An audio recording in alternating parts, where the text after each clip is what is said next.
ก็สบายดีหมู่เพื่อนทุกคนเนาะในคลิปวิดีโอนี้เราจะมาแนะนำหมู่เพื่อนทุกคนเกี่ยวกับเครื่องกรองน้ำเนาะเป็นเครื่อง RO เนาะและซึ่งจะมี2รุ่น2ระบบเนาะก็คือว่าเป็นรุ่นที่ใช้ถังคอมโพสิตและรุ่นถังสแตนเลสเนาะสำหรับเครื่องกรองน้ำที่ท่านเห็นอยู่นี่เนาะก็เป็นเครื่องที่สามารถกรองได้ถึง300 ลิตรต่อชั่วโมงนั่นเองเนาะและนี่จะมาพร้อมระบบวาล์วออโต้เนาะเป็นวาล์วอัตโนมัติซึ่งเขาจะบ่ได้วนอย่างเกี่ยวกับระบบมันเนาะถ้าว่ามันมีน้ำเปื้อนต่างๆหรือว่าเปื้อนอยู่ในถังมันจะล้างเองอัตโนมัติเนาะโดยที่เราไม่ต้องกังวลเกี่ยวกับน้ำเลยเนาะและระบบวาล์วออโต้นี่ก็จะมีข้อดีก็คือที่ว่า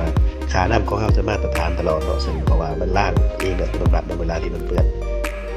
ในตัวที่ท่านเห็นอยู่ในคลิปวิดีโอนี้2เครื่องนี้จะเป็น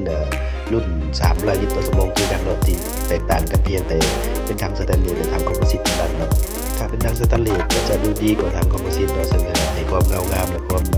สะอาดกว่าถังคอมโพสิตโดยครบทนทานกว่านะครับรุ่นนี้จะเหมาะกับคนที่อยากเปิดเป็นโรงงานเนาะเป็นมือใหม่และอยากลองเน็ตเบิ่งลองขายน้ำใครสนใจติดต่อได้ที่เบอร์ 02092414141 เจ้า